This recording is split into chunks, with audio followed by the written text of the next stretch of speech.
So Dr. Crystal, the founder of the Association of Professional Trichology, how about you, for those of us, because there might be someone who don't even know what trichology is. So can you talk to us a little bit about what it is and maybe some of that credentialing?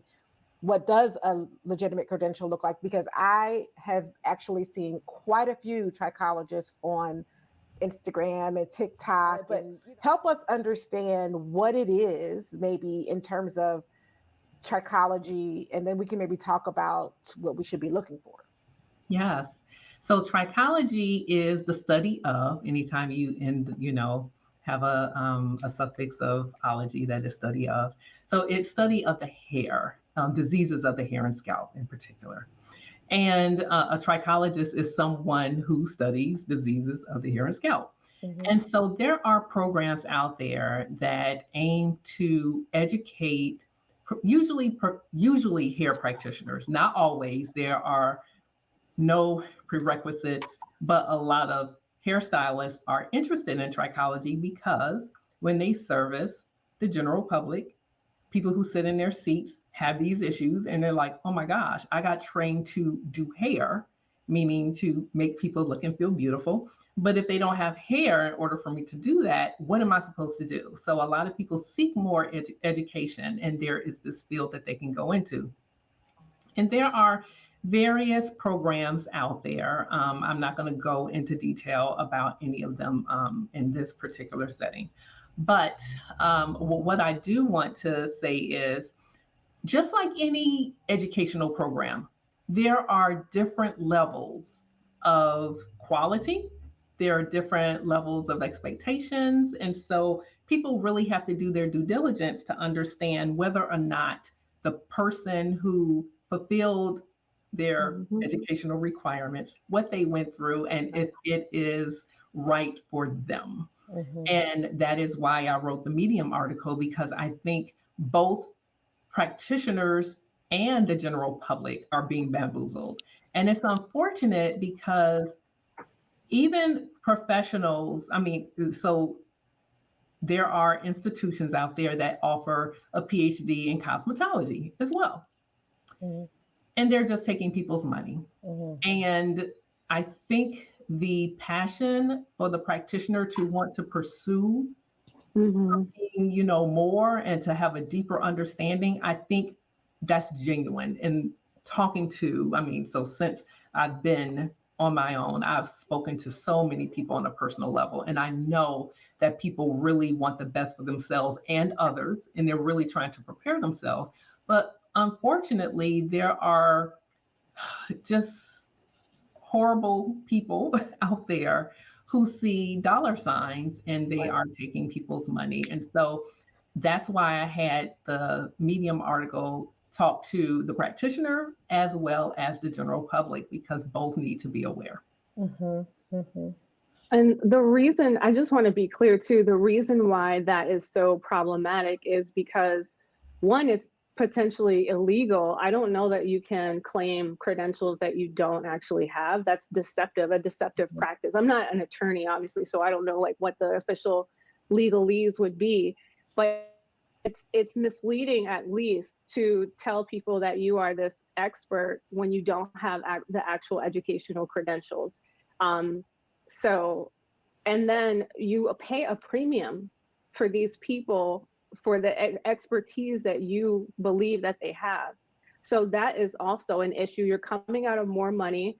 You are assuming this person has advanced knowledge, certainly more knowledge than you may have, and that may not be the case. And so to Dr. Crystal's point, it does a disservice, not just to potential clients like me, like all of us, but it also does a disservice to people who have aspirations to get into that field, because they are also being misled. So if you are being told by this alleged expert, I can certify you as a trichologist in just 12 weeks, that's also not a thing.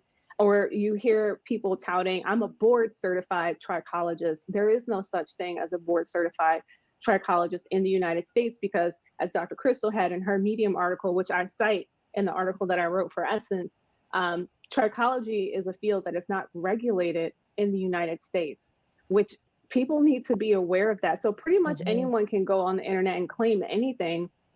And Dr. Crystal, you used this word that I really think is important to hone in on is discernment.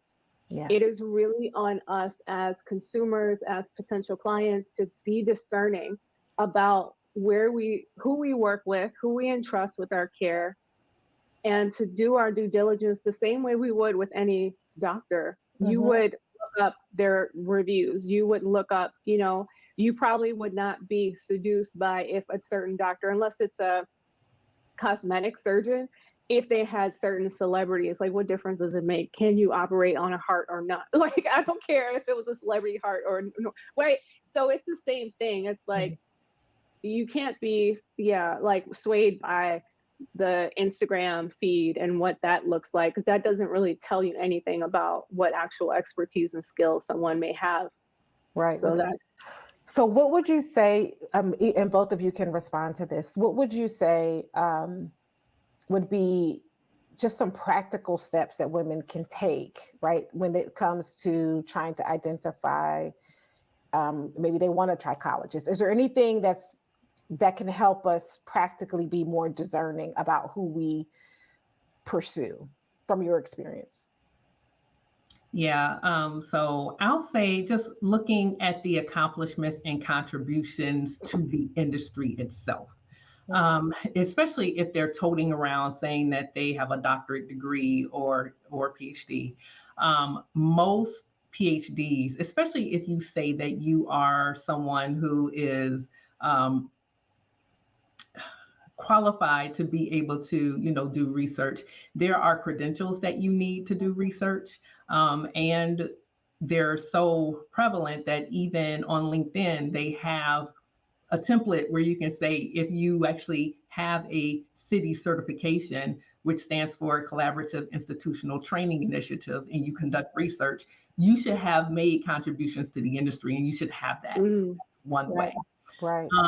Also looking at the relationships and affiliations that they have. Are they connected with a dermatologist? That is great. Unfortunately, most are not, and that's not always the fault of the trichology practitioner, because sometimes they're in remote areas. Sometimes dermatologists don't even know what a trichologist is. Sometimes a dermatologist knows exactly what a trichologist is, and they've heard all the bad stuff, and they're like, no way, I'm not going to be affiliated with this because this is a hot mess. And so association, so that's almost like my segue into the Association of Professional Trichologists, because that is an organization that was started because after years and years of me asking trichologists, that I think because the way that most practitioners receive their credentials is through the state licensure process. So that's what they're familiar with. They're familiar with the government actually saying what they can and cannot do. And then I come from a field in chemistry where our governing, so to speak, body is the American Chemical Society. And it has nothing to do with the government or the state. These are a group of respected and serious professionals who want to make sure that the chemistry industry is respected and there are standards for practice. And so that is an avenue where you get the buy-in from other professionals. It's not just run by one person. It is nonprofit. It's not, someone seeing dollar signs and wanting to take people's money. It really is an organization that is for the people who want to be professionals, but want and believe in standards of care.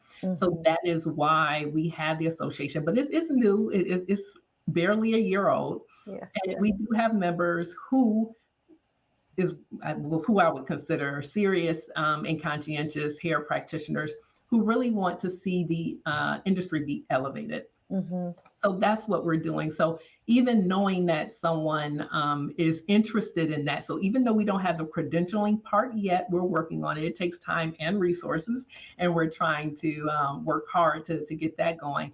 But it's of the people for the people. And so that is something that you can look to. And we just we have our search capabilities. So if you're looking for a practitioner Oh, who wonderful. is a part of the association and they filled out the information because it required them to update their information. So we have a lot of members who have not done that. But for those who have, then you can go and look on the website and do a search. And you can look by country, you can look by state, Mm, and you can see what they've done. So just, doing a search mhm, and using discernment, mhm, that mhm. really does go far. That's awesome. And we will have that linked in the description box for people as well. And I think it's important too, like to number one, applaud you for this work. And it's you're just getting started. And so I just thank you and appreciate you for creating that space because somebody's got to start it, right? Somebody's got to create the process. If it doesn't exist, Mhm. it needs to exist. And so, yes, I'm sure it'll be an evolutionary process, right? In terms of you're saying credentialing and all of that, but we got to start somewhere. And so, to even have a place to just start is going to be helpful. Thank you. Yeah, speaking of that point, and then I'll go into like some of the other red Yeah. flags as well to build on what Dr. Crystal shared. But you just reminded me too, like I think I spoke to you about this before, but since getting diagnosed, I have pretty much done all the things and tried a million things. Like I'm sure everyone who's dealing with hair losses, you try all the oils, you try minoxidil, you don't like it, you decide, like you take 5 steps forward and 5 steps back. But I kind of realized that I've been waiting on someone else to do an article, someone else to speak up, someone else to launch something. And it occurred to me, it was like, girl, you don't do this in any other area of your life. Like, why are you waiting around? So if you notice a space and it bothers you, you might be the person, and you might be the perfect person actually to do something about it. And maybe you can help mobilize others to support the cause. But when you recognize a gap and it stays with you, you might take that as a clue for what Yeah. it's worth. I love that because I think we already said this before, but that's how this all started. I started the Mm, channel just because I didn't see anybody that looked like me that was dealing with this scenario and had the journey that I was in. Most of the people, it's like I would use this oil and my hair was down here. Like that's just not my story. yeah, So I that's didn't not see the any. testimony. That's not my story. It's not my testimony. So, but and so that was the space that I'm feeling. Is feeling is just like I'm just sharing what I'm learning. I'm curious. I've been on this journey. The bald spots are gone, still fit, whatever. I'm on a journey and I'm just sharing the journey to help and encourages other. Here comes Alysha, Mm, who's like, I'm gonna fill it in with my strength, my area of strength. And there's Dr. Crystal filling it in. So all that, I'll just take a pause a minute to say, for those of you who are watching, there may be something that you can contribute as well. So yeah, if you see a gap, if you see a spot, please this might be the note, the time, the reminder for you to step out on faith and maybe make your contribution even before you get the result that you think you should have. Because Alysha is in a scenario, I'm in a scenario where it may have grown back, but what I thought, I don't know where I'm at. I'm at a healing place, but I'm still moving, right? We're still that's moving right. because it's helping somebody else. So I'm glad you said that. Thanks for sharing Love that. Love that. Yes. it. so So so red the red flag. flags. Okay. So to add to what Dr. Crystal was saying, I'll cover a few of the red flags that I discovered, through the research for the article, as well as just over the last 4 years. There's just rampant fraud, by the way. It's on the in terms of the practitioners who are deceitful and misleading at the very least about their educational background. And then there's fraud happening with the products that people are selling.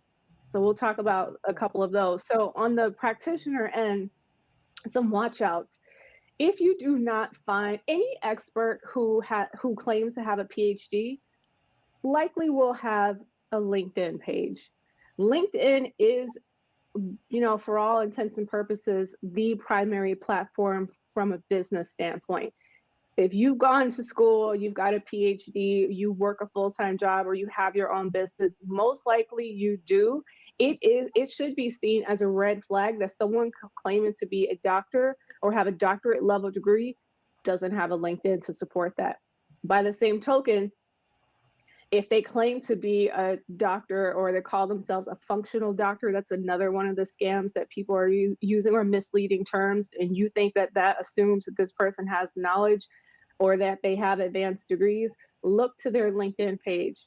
There is a woman that, so I got bamboozled twice. So the woman who did my braids, again, I'm not saying she's the reason why I ended up with hair loss. I'm just saying the timeline. I'm just connecting the timeline. It could have been any various other environmental factors as well. So I'm just saying, but to keep it 100, I would not have gone to her and paid that money if I'd known that she didn't actually have a PhD. I never would have gone, because that would have been a key factor. That was the key factor of me flying to LA to see her, is because I thought she had the highest level of knowledge and would take care of my hair with this particular hairstyle. So, and then look to their educational background. Google their school. Does their school exist? If you can't find the school that they say they got their degree from, that is also a red flag. Look at the initials and letters after people's names: MA, MD, functional, like what's the PA, I think, physician assistant or advanced physician. Just look at that, those, if they carry any. Does their LinkedIn support that? Do you see that they receive certification and training that supports those letters past their name or not? If it's vague, that's a red flag. That's just a red flag. If they don't have the LinkedIn page, that's also a red flag. You cannot just go by Instagram. And I'm not, also want to say, like, I don't think that there's anything wrong. I think a big reason why this is such an issue in the Black community is because we have, like, built into our culture a sense of trust and intimacy. If you think about, like, someone doing your hair in their kitchen, you sitting on the stoop in between a woman's legs as she's braiding your hair, we're not asking, do you have a PhD? Like, do you have, like, did you have a cosmetology degree? We know plenty of brilliant people in the hood that don't have advanced degrees, and they can hook up your hair. Right. There is absolutely a place for that. I've gone to people like that for years. I'm not knocking those people at all, but those people are also not claiming to have degrees and certifications that they don't have. Do you see what I mean? Yes. That's the issue. And then, so on the product side, what you find is, look out for things like, if you're going to buy a product off Etsy, one thing that I've noticed is circulating images. If this person is claiming that their before and after picture resulted from their product, but you also notice another seller because some of these pictures are just, they stand in your head, especially if you have CCCA and you have a particular bald spot, and you see that same picture, same scalp skin tone, same. That is also, I'm going to send it to you and maybe you can drop it in, because there's one in particular that I started to notice, and I was like, wait a second, how are all these people using this before and after? It is a thing that people misrepresent their education. It is a thing that people misrepresent their products and will say that the before and after is a result of their own products, but they're just showing you images. They're not direct, they're kind of implying, right? It's all you're seeing is a before and after. You don't know if that before and after came from their specific products or not. So be mindful of that. If you start to see the same picture going around, it's probably fake news. Like, don't bother. The last one I would say on the product end is, I noticed that some sellers are not transparent about the products and the ingredients listed in their products. Yes. What's up with that? If you're going to put something on your scalp, in your body, you should know what's in it. That's just basic. I saw, Dr. Crystal, the interview that you did with Lynn, and you said that, I never forget this. You were like, supplements and things like that are not FDA regulated, right? So they kind of work on the honor system. They're regulated, but it's not, So there are rules and regulations, but it's on the honor system. It's on the honor system. So I feel like that kind of happens, it seems like, with the product. So it does. If it just says essential oils, growth factors, just very vague terms, I would be very cautious. Again, use discernment. if you want to take a risk and put that on your hair. Maybe if you do, maybe you can DM the seller, hey, can you provide a little bit Right. more? Because that info should not be proprietary for them to tell. Because what if you're allergic to something Right. in the product? You should know before you, if they have like cedar wood, for instance, I'm super allergic to cedar. I can't put that in my hair, but if it's not listed, and I have done this, I have bought products and then only to find out it contained Mm, ingredients I'm allergic to. So that's another thing to look out for. Yeah, mhm, it's actually against the Federal Trade Commission. You cannot sell a product that does not have the ingredients on the label. You just And can't. so many sellers don't. And I think what's happening with the Etsy sellers is because I'll see a lot of them post this. I can't say too much now because Etsy is like blocking us from selling our products, like because it's like natural, we can't. So I feel like some legitimate, intentioned sellers are finding challenges navigating the rules and regulations about what they can say because they can't make claims. They have to be very careful, but that doesn't inhibit them from telling you what's in the product. So that's not an mhm, excuse, but mhm, yeah. mhm. So it sounds like a couple of things you shared with us. One is around checking LinkedIn for the professionals, right? Because that is a professional marketplace area as one place to help with the discernment and help to Mhm. understand, right? And then also reading the labels, asking for more information versus just going with general information. I think it would behoove everyone who's looking for some kind of, expert practitioner or what have you to just do your due diligence and look up that person's educational background. Especially again, if you're going to be paying a premium, you're going to be flying out to see them, you're going to be spending your time and resources. You should know that that person is who they say they are. Mhm, And the other Absolutely. thing too, I think the reason why this runs so rampant in our community as well is because when it comes to Black women in our hair, we will spend what I have spent a fortune, oh, just over the last 4 years. But I previously also spent a fortune on hair care products, and I'm mhm. like a lazy natural, right? But I love trying like new. And if somebody launches something new, I'm gonna try it. I love Issa Rae. I love Tracy Ellis Ross. I'm gonna support their products. I love Camille Rose. I have all of those. Like I look like a CVS like black girl hair care aisle in my in my bathroom. So it's like right. So I think that everyone knows there's money to be had. Mhm. And Mhm. as Nadia Hughes, who I quote in the article, she's an amazing practitioner. You definitely check out the article and you'll see like a Mhm. link to her Instagram. But she specializes in scarring alopecias. And I spoke to her and I was struck, like it really hit, because she was like, Alysha, we know that when, when you guys come to us and you're dealing with hair loss, you're desperate and you're going to pay Yes. whatever. And I was like, she's right.